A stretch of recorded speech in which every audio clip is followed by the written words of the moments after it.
Study IQ IAS, अब तैयारी हुई अफोर्डेबल। हाइंडनबर्ग रिपोर्ट, अडानी और पता नहीं कितनी स्टोरीज इस पे हुई हैं और आप सब कुछ जानते हैं, ये भी मुझे पता है। लेकिन फिर भी आज मैं आपके समक्ष ये टॉपिक रख रहा हूं जहां पर हम ये एनालाइज करेंगे कि क्या अडानी का फॉल, अडानी का क्रैश पूरी अर्थव्यवस्था को हिला सकता है। Can it shake the entire Indian economy? Can it make the Indians poor? जो भारतीय स्टॉक मार्केट में इन्वेस्ट करते हैं, क्या उनको गरीब बना सकता है एक अडानी का क्रैश? सवालों का जवाब जानेंगे आज के इस वीडियो में। Ladies and gentleman, boys and girls, मैं हूं आपका दोस्त, host, educator, mentor Sanghi sir, और मैं आप सभी का स्वागत करता हूं स्टडी IQ IAS पर। स्टडी IQ IAS एग्जामिनेशन की तैयारी करवाता है और हमारे कोर्सेज आप चेकआउट कर सकते हैं स्टडी IQ IAS की वेबसाइट पर। तो हमारा जो हॉट कोर्स इस वक्त लाइव है वो सिर्फ और सिर्फ 2023 के एस्पिरेंट्स, जो कि सीरियस एस्पिरेंट्स हैं, जो अपना पूरा सिलेबस रिवाइज करना चाहते हैं, उनके लिए लाइव है। बैच का नाम है SIP प्लस। ये बैच जो है ये शुरू हो रहा है 7 फरवरी को। 7 फरवरी को ये बैच स्टार्ट हो रहा है। इस बैच पे आप ये समझ के चले कि जितने आपके कॉन्सेप्ट्स हैं प्रीलिम्स के, वो टॉप फैकल्टीज द्वारा रिवाइज करवाए जाएंगे और उसी के साथ साथ आपको नोट्स और टेस्ट सीरीज की सुविधा भी उपलब्ध होगी। मेंटरिंग सेशंस तो आप जानते ही हैं क्या होंगे, और ये सब की सारी चीजें जो है एक बहुत ही अफोर्डेबल कॉस्ट। कितनी है? सिर्फ और सिर्फ 6,000 रुपए अगर आप मेरा कोड यूज करें। कोड एक ही है, सांघी लाइव। इस कोड को यूज करके आप मैक्सिमम डिस्काउंट पा सकते हैं और इसी के साथ साथ आप मेरे टेलीग्राम हैंडल पर मेरे साथ जुड़ सकते हैं। टेलीग्राम हैंडल पर आपको ये सारी PDFs मिल जाएंगी। You will get all the PDFs on my Telegram handle. उसके सिवा आप इंस्टा और ट्विटर पर भी मुझे फॉलो कर सकते हैं बहुत अच्छे वैल्यू एडेड कंटेंट के लिए। तो आइए देखें क्या हुआ। लेटेस्ट डेवलपमेंट, आप सबको ये चीज पता है, लेकिन इसका कॉन्सिक्वेंस क्या हुआ और यहां तक चीज पहुंची कैसे, ये आपको बताते हैं। अडानी ग्रुप ने हाल ही में अपना फॉलो ऑन पब्लिक ऑफरिंग जो है उसे कैंसिल करा। क्या आपने कभी ऐसा सुना है कि दुकान का सारा माल बिक गया, लेकिन दुकानदार ये कहता है कि माल वापस दे दो, हम आपके पैसे लौटा रहे हैं? या एडवांस ऑर्डर आ गया कि सब माल बिकने वाला है और पैसे आ गए उसके, लेकिन आप पैसे वापस कर रहे हो, माल नहीं दे रहे हो। ऐसा होता है? ऐसा हुआ है भाई। देखो क्या हुआ है। तो अडानी, गौतम अडानी जो कि चेयरपर्सन है अडानी कॉन्ग्लोमेरेट के, उन्होंने क्या करा? Adani led Adani Enterprises called off its 20,000 crore FPO, जो कि फुली सब्सक्राइब हो चुका था। इन सारे टर्म्स का मतलब आपको अभी समझाते हैं। तो स्टॉक एक्सचेंज के डेटा के अनुसार, led by strong demand from non institutional investors, non institutional मतलब इंडिविजुअल्स हो गए, क्वालिफाइड इंस्टीट्यूशनल बायर्स, 4,55,000 शेयर्स जो वो FPO में इशू कर रहे थे, वो ओवर सब्सक्राइब थे। मतलब उसमें ज्यादा सब्सक्रिप्शन आए थे, 5,08,000 शेयर्स के सब्सक्रिप्शन आए थे, 112% सब्सक्राइब था, यानी कि पूरे 20,000 करोड़ का सामान, शेयर्स बिक गए। लेकिन फिर भी अडानी साहब ने इसको कॉल ऑफ कर दिया। यह है आपके लिए गौतम अडानी। क्यों कॉल ऑफ करा? इसका रीजन जानने के लिए आइए कुछ टर्म्स को समझते हैं। Let's understand certain terms. So पहला टर्म है IPO, क्योंकि FPO तब समझ में आएगा जब IPO समझ में आएगा। Initial public offering. कोई भी कंपनी जब स्टार्ट होती है या शुरू होती है तो वो प्राइवेट लिमिटेड होती है। उसके बाद उस कंपनी को पैसे रेस करने के लिए शेयर मार्केट में उतरना पड़ता है। तो जब वो कंपनी में फर्स्ट टाइम अपनी लाइफ में शेयर मार्केट में अपने शेयर्स इशू करती है, तो वो इस टर्म को ड्रॉप कर देती है, प्राइवेट, क्योंकि अब वो प्राइवेट नहीं रही, वो सिर्फ और सिर्फ एक लिमिटेड कंपनी बन जाती है। तो इस केस में जब फर्स्ट टाइम कोई भी कंपनी अपने शेयर्स को स्टॉक मार्केट में इशू करे, उसको कहा जाता है initial public offering. Initial, first time. इसके बाद जब कंपनी सेकेंड टाइम अपने शेयर्स स्टॉक मार्केट में लिस्ट करवाए, I mean subsequently after the IPO, आप इशू कर रहे हो शेयर स्टॉक मार्केट में, अपना एक हिस्सा दूसरे को दे रहे हो, लेकिन क्योंकि आप पहले दे चुके हो तो अब वो इनिशियल नहीं रहा, अब वो क्या हो गया है, सब्सिक्वेंट हो गया है। तो when you do it subsequently उसको कहा जाता है follow on public offering. It is called as follow on public offering, कि फॉलो ऑन जो है आप इशू कर रहे हैं शेयर्स। तो अडानी ग्रुप जो है वो एफपीओ कर रहा था, क्योंकि आईपीओ उसका बहुत साल पहले आ गया था। It was doing an FPO. इसमें it was looking at a subscription of 20,000 crore which was oversubscribed. तो दो टर्म्स है, एक होता है फुली सब्सक्राइब्ड, कि आईपीओ या एफपीओ आया है वो होता है फुली सब्सक्राइब्ड। फुल सब्सक्रिप्शन का मतलब होता है कि पूरा सब्सक्राइब हो गया, यानी कि आपने जितने के शेयर्स इशू करे थे या जितने शेयर्स आपने इशू करे थे, लेट्स से 100 शेयर्स इशू करे थे, all shares are sold, all shares are subscribed. आपके पास बयाना आ गया है, आपके पास शेयर एप्लीकेशन मनी आ गया है इन शेयर्स के नाम का, ये शेयर्स बिक चुके हैं। इसको कहा जाता है फुल सब्सक्रिप्शन, की पूरे 100 शेयर्स के खरीदार आपके सामने हैं, शेयर होल्डर्स आपके सामने हैं। और उसके बाद ओवर सब्सक्रिप्शन का मतलब क्या होता है? ओवर सब्सक्रिप्शन मींस कि ये ओवर सब्सक्राइब है, मतलब जितने शेयर्स आपने इशू करे उससे ज्यादा के एप्लीकेशंस आपके पास आए हैं। तो आपके पास मान लीजिए 105 शेयर्स के एप्लीकेशंस आए हैं, जितने लोगों ने अप्लाई करा उन्होंने टोटल मिला के पूरा जितना अप्लाई करा उसका वैल्यू आई 105 शेयर्स, लेकिन आप मार्केट में सिर्फ और सिर्फ 100 शेयर्स उतार रहे हैं। इसका मतलब है आपका जो सब्सक्रिप्शन है वो ओवर सब्सक्राइब है, जो कि अडानी के साथ हुआ है, ओवर सब्सक्राइब्ड। तो अब सोच के देखें कि ओवर सब्सक्राइब्ड पूरा एलोकेशन है, मतलब जितनी जितनी सप्लाई है उससे कई ज्यादा डिमांड है। अगर आप ज्यादा पैसे मांगते तो भी मिल जाते, उसके बाद भी एफपीओ को कैंसिल किया गया। सो क्या ये टर्म्स हैं आपके सामने? FPO, full subscription, over subscription. FPO is company listed on stock exchange after it's IPO, जब आप इशू करते हो shares. Fully subscribed is the position company finds itself in once all the shares of its initial bond or stock offering have been purchased or guaranteed by investors. सब कुछ बिक गया है, company finds itself all the shares have been issued. Over subscription is referred to as the situation where a company receives more applications from share buyers than the number of shares made available for the public. ज्यादा applications आपके हाथ में आ गई हैं। तो इन चीजों को देखते हुए हम ये सेफली कह सकते हैं कि अडानी का शेयर जो है उससे लोगों को प्रॉब्लम नहीं थी। टाइमलाइन आपको बताएंगे कि हाइंडनबर्ग रिपोर्ट आने के बाद, रिपोर्ट के पब्लिश होने के बाद ये एफपीओ आया है, फिर भी सब्सक्राइब हो गया। एक रिपोर्ट आई, उसने आपको टारगेट करा, आपका शेयर प्राइस क्रैश करा, फिर भी वो ओवर सब्सक्राइब हो गया। अडानी साहब ने क्या बोला कि क्योंकि मार्केट बहुत नीचे जा रहा है, क्योंकि शेयर प्राइसेस कम हो रहे हैं, हम शेयर होल्डर्स का नुकसान नहीं करना चाहते, इसलिए हम एफपीओ को कैंसिल कर रहे हैं और पैसा लौटा रहे हैं। तो स्वयं इन्होंने शेयर होल्डर्स के इंटरेस्ट में यह बात सोची है, interest of the investors is paramount and hence to insulate them from any potential financial losses the board has decided not to go ahead with the FPO. So FPO has been cancelled in the wake of unprecedented crash of stock prices। unprecedented मतलब यह चीज पहले कभी नहीं देखी गई है।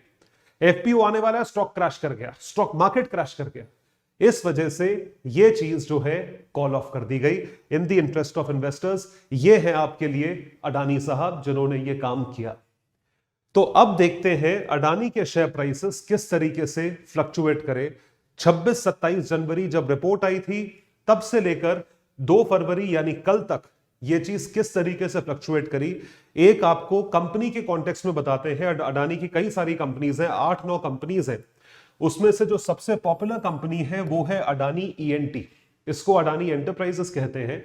तो 24 जनवरी को अडानी का जो शेयर प्राइस था वो होवर कर रहा था 3,504 रुपए, 3,442 रुपए, इसके आसपास होवर कर रहा था।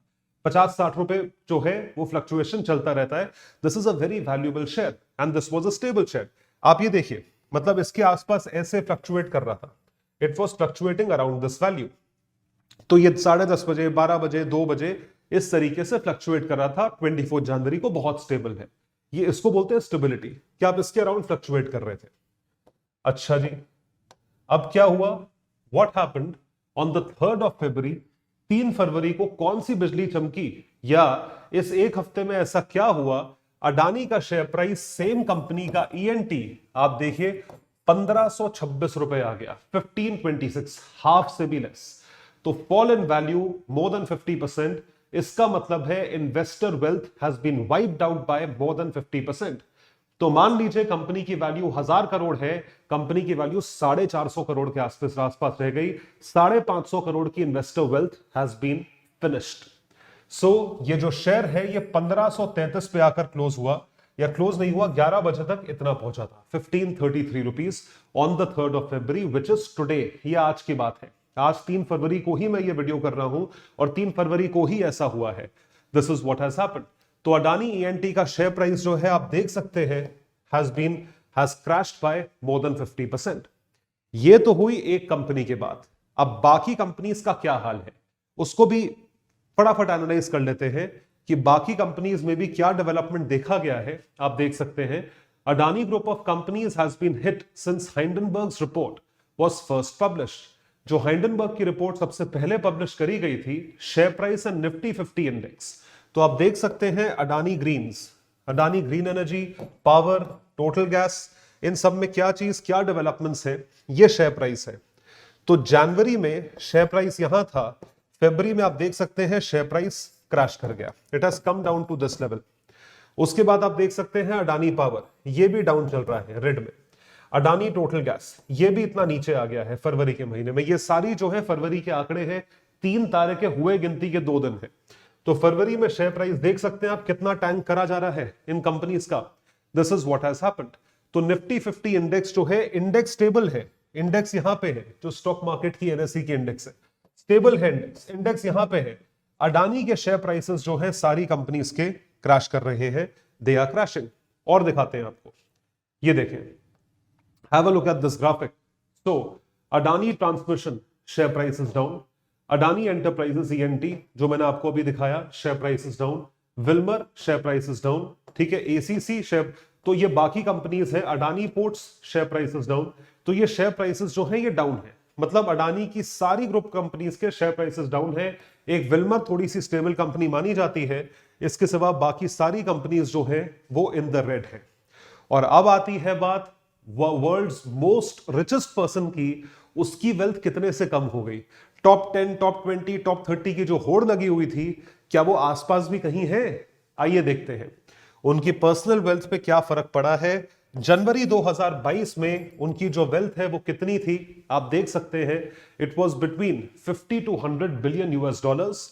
It rose, it kept on rising, ये होते होते 150 बिलियन यूएस डॉलर पहुंच गई थी इन अक्टूबर। बात हो रही है 2022 की, जब दिवाली के आसपास अडानी की दिवाली, धनतेरस पे अडानी जी जो है वो 150 बिलियन डॉलर क्रॉस कर गए, most richest person on planet earth हो गए। ये सब चीजें हुई, फिर फ्लक्चुएट होना शुरू हुआ, जनवरी तक 100-150 के बीच होवर कर रहा था, और तब इनके ऊपर धमाका फटा हाइंडनबर्ग रिपोर्ट के नाम का। और उसके बाद हुआ क्या कि 3 फरवरी को इनकी वेल्थ जो है आप देख सकते हैं 52-53 बिलियन डॉलर के आसपास रह गई है। Again wealth of mister Adani has been wiped out in the stock market, क्योंकि वेल्थ जो है वो बनती है शेयर की ओनरशिप से। तो शेयर का प्राइस जितना ज्यादा होता है उसकी ओनरशिप दिखाई जाती है, शेयर का प्राइस क्रैश कर जाता है। अभी आपको दिखाया सारी ग्रुप कंपनीज की जो कंपनीज हैं वो सब रेड में है, share prices have been crashed, so the value of the owner is also lost. तो वो 50-55 पे आ गए हैं, तो कहीं पर लिस्ट में कहीं पर भी नहीं है। जो टॉप 10, टॉप 20 की लिस्ट होती है उसमें कहीं नहीं है। तो एक आपको क्विक टाइमलाइन दिखा देता हूं कि पिछले 10 दिन में क्या हुआ है, what developments have taken place in the last 10 days, and according to it we analyze Adani's impact on Indian economy. So let's have a look at the timeline. 24 जनवरी को सब कुछ ठीक था, सब कुछ नॉर्मल था। Hindenburg Research publishes a report alleging that Adani Group is pulling off the largest con मतलब fraud मतलब 400 BC आप कर रहे हो इन कॉर्पोरेट हिस्ट्री। कैसे? 26 जनवरी रिपब्लिक डे, जो एफपीओ था उसको वो होने वाला था, तो अडानी की तरफ से एक क्लैरिफिकेशन आता है। वो क्लैरिफिकेशन क्या होना था? That it is malicious, it is mislead, it is misinformation. ये तो चीज खैर होनी थी, this was supposed to happen. Maliciously मिस्chievous दैट थ्रेटन्स लीगल एक्शन, कि आप कानूनन तौर पे उनके खिलाफ एक्शन लें। 26 जनवरी को ये हुआ।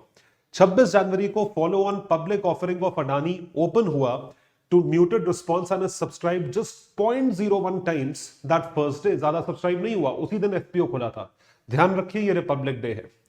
जो अब 29 जनवरी को 413 पेज की रिपोर्ट आती है संडे को। 413 पेज का रिस्पॉन्स आया हाइंडनबर्ग के एलिगेशंस पे अडानी ग्रुप का। तो उस रात खूब पूरा ट्विटर लगा हुआ था, यूट्यूब लगा हुआ था, रिपोर्ट आ गई, रिपोर्ट आ गई, रिपोर्ट आ गई, calls the allegations a calculated attack on India. तो अडानी जी ने अपने ऊपर से चीज हटा के भारत के ऊपर चीज जो है वो कर दी। He redirected it to India कि you are attacking India, you are not attacking me. उसके बाद 30 जनवरी को Adani groups market losses balloon to around $65 billion. Share price was in the red. Monday की बात हो रही है। 1 फरवरी को ग्रुप ने विड्रॉ कर लिया अपना FPO, saying it wants to protect investor interest, क्योंकि इन्वेस्टर की वेल्थ खत्म हो जाएगी। 2 फरवरी यानी कि कल, as the Adani Empire's market losses exceeded $100 billion in one single day, SEBI ने क्या बोला? Launches an investigation into the stock crash and Hindenburg's allegations. Stock market में एक टर्म होती है लोअर सर्किट, एलसी, वो लगा दिया गया कि भैया इसके नीचे नहीं जा सकता, मार्केट बंद करो। और 2 फरवरी को ही RBI reported tells banks to provide their financials, कि भाई इतना शेयर प्राइस नीचे आ रहा है, कितना लोन दे रखा है तुमने इस आदमी को, कितना लोन दे रखा है आपने इसको, कल को ये डूब गया तो तुम्हारा लोन फिर डूब जाएगा, फिर तुम एनपीए करते रहोगे। So, exposure to the conglomerate. In Parliament, the opposition demands an investigation by the Joint Parliamentary Committee.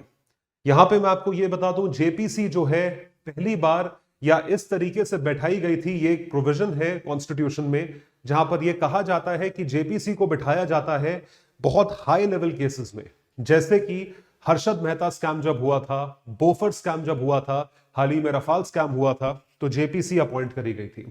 तो आरबीआई ने बैंकों को स्टेटमेंट देने के लिए कहा है, और पार्लियामेंट में क्या कहा है कि जेपीसी बिठाई जाए, और उसके साथ साथ सेबी ने यह कहा है कि स्टडी करो इतना क्रैश हो कैसे रहा है। तो ये सारी की सारी डेवलपमेंट्स हुई हैं। अब इसका जो अटैक हुआ है, अडानी पे जो अटैक हुआ है सो तो हुआ है, लेकिन अडानी पे अटैक की वजह से नुकसान किसका हो रहा है वो चीज देखने वाली है। That is what we'll understand. Let's see आपके और हमारे लिए इस फॉल का क्या फर्क होता है या इसका क्या फर्क पड़ता है, इस चीज को देखेंगे कि अडानी के ऊपर उधार कितना है। What is the total debt on Adani Group? So when we talk about the total debt, इसको ये जानना या ये जानना दिलचस्प होगा कि हम कंपैरिजन कब से कर रहे हैं। आप देख सकते हैं सितंबर 2016, सितंबर 2016 में company wise Adani ENT, power, ports, green energy, transmission, ये सारी चीजें मिला ली जाए तो ये जो है आप सोच सकते हैं इससे 1 लाख करोड़ से थोड़ा नीचे था। टोटल डेट आज की डेट में है 2.1 ट्रिलियन रुपीस, जो कि आप देख सकते हैं इतनी बलून हो गई है 6 साल में। It has ballooned to this level, ये चीज बढ़ के यहां तक पहुंच गई है।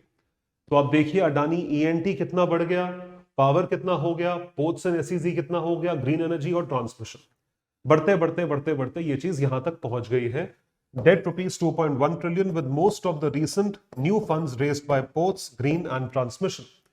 तो आप देख सकते हैं इतना लोन है, 2,10,000 करोड़ का अडानी के ऊपर जो है डेट है। इसमें से बैंकों से कितना लिया गया है और एलआईसी पे इसका क्या इंपैक्ट हुआ है। तो इस पे सबसे पहले एलआईसी का आपको स्टेटमेंट दिखाते हैं कि एलआईसी का क्या कहना है। हालांकि एलआईसी ने डायरेक्टली ये स्टेट नहीं करा कि उनका कितना लॉस हुआ है। एलआईसी अलग अलग कंपनीज में शेयर ओन करता था, जिसमें से ईएनटी में तकरीबन 4 से 4.5% के बीच होल्डिंग थी, और सारी कंपनीज में जितनी भी होल्डिंग थी एलआईसी की, उसकी टोटल वैल्यू 80,000 करोड़ से ऊपर थी, जो कि क्रैश होके 60,000 करोड़ रह गई थी। तो LIC had lost around 18,000 crore rupees in 2 days. लेकिन एलआईसी की तरफ से ऐसा कोई स्टेटमेंट नहीं आया है कि हमने कितना पैसा लूज करा, और ये तो खैर बहुत एविडेंट है, आप शेयर प्राइस देखिए आपको समझ में आ जाएगा। So LIC clarified that LIC total holding under equity and debt मिलाकर जो है, इक्विटी एंड डेट 31 दिसंबर को 36,000 करोड़ के आसपास थी। Current market value of equity held by LIC stands at 56,000 crore on 27th of January। तो total amount invested under Adani group amounts to 36,000 crore. तो ये जो है ये वैल्यू फॉल होने के बाद है। ऊपर वैल्यू कितनी थी अडानी ग्रुप ने स्पेसिफाई नहीं करा है। This is the loss that LIC is facing. तो एलआईसी का प्रेस रिलीज आया था जो कि मैंने यहां पे दिया हुआ है, लिंक सेक्शन में भी मैं डाल दूंगा, आप पढ़ सकते हैं। एलआईसी के शेयर्स अगर अफेक्ट होते हैं तो वो कॉमन इंसान को अफेक्ट करते हैं, लोअर मिडिल क्लास लोगों को अफेक्ट करते हैं। एलआईसी में 25 करोड़ अकाउंट्स हैं, 250 मिलियन अकाउंट्स हैं। So any sharp fall in Adani stock price will now and up affecting the returns of millions of LIC policy holders. ये ध्यान रखें। तो वो जो गरीब जनता है जो बेचारे 1000, 2000, 5000 रुपए जमा कर करके हर साल डिपॉजिट कराते हैं, उनका बहुत मैसिव नुकसान है। और ऐसे एक दो नहीं बल्कि 25 करोड़ लोग हैं, massive 25 million 250 million investors, and the fund it manages are as large as the entire mutual fund industry. It's the most valuable company. देखिए एलआईसी को भी रिटर्न्स कमाने हैं, क्योंकि एलआईसी हमें कहां से रिटर्न्स देगा अगर खुद नहीं कमाएगा तो। लेकिन बात यह है कि आप ऐसे ग्रुप में इन्वेस्ट करो जो इतना डेट लेडन ना हो। तो उसके बाद बारी आती है, ये तो एलआईसी का जवाब हुआ या एलआईसी के ऊपर एनालिसिस हुआ। उसके बाद बारी आती है डेट की। तो आरबीआई ने बैंकों से रिपोर्ट मंगवाई कि भाई तुम क्या कर रहे हो, तुम्हारा भी देख लेते हैं। तो यह पता चला कि 70 से 80 हजार टोटल डेट 2,10,000 करोड़ का है, जो अभी मैंने आपको बताया। उसमें से तकरीबन 80,000 करोड़ का डेट बैंकों से आता है, और उसमें से भी मैक्सिमम डेट एसबीआई से आता है, स्टेट बैंक ऑफ इंडिया से, विच इज वाई एसबीआई का जो शेयर प्राइस था वो भी रेड में चल रहा था, नीचे चल रहा था। SBI has given loans of up to $2.6 billion to companies in the Adani conglomerate. It includes $200 million from its overseas units. So on an absolute level, it estimated that bank debt stood at 70 to 80,000 crores. ये चीज है। अब देखो, इतनी मुश्किल से control करते करते करते करते करते करते बैंकों का एनपीए कम हुआ है। बैंकों ने पिछले 5 साल में लोएस्ट एनपीए देखा है, जो कि 5.97% हो गया है। इसको कंपेयर किया जा रहा है 2014-2015 से। So it took 7 years for banks to reduce NPS. और अब फिर अगर अडानी ग्रुप फटा तो अब सोच के देखिए कितना एनपीए जो है उसमें ऐड हो जाएगा। It would lead to very high NPS. Can we afford that? बताऊं आपको एनपीए का क्या इंपैक्ट होगा। एनपीए का बैंकिंग सिस्टम पे, इंडियन इकोनॉमी पे, आप पे और मुझ पे क्या इंपैक्ट होगा, आइए देखते हैं। So when NPS rise, non performing assets जब बढ़ते हैं, जब इसमें इंक्रीज देखा जाता है, तो उसका इंपैक्ट क्या होता है। सबसे पहली चीज है कि बैंक की इमेज खराब होती है या बैंक की इमेज डिटेरियोरेट करती है। People start losing faith in the banking sector और इन दैट पर्टिकुलर बैंक, जो इस केस में क्या है, स्टेट बैंक ऑफ इंडिया है। इस चीज को रिलेट करा जाए दूसरी चीज से या दूसरे एंगल से, वो क्या है, वहां पे हम क्या देखते हैं, वहां पे ये होता है the deposit holders might start to withdraw funds. वो अपना फंड जो है वो विड्रॉ करने लग जाएंगे, क्योंकि उनको बैंक पे भरोसा नहीं है या बैंक जो है वो उनको ट्रस्ट नहीं दिलवा पा रहा है। इस वजह से विड्रॉल होता है और बहुत मैसिव क्वांटिटी में होता है। क्योंकि विड्रॉल होता है, इस वजह से बैंक में लिक्विडिटी क्राइसिस होती है। It leads to liquidity crisis in banks.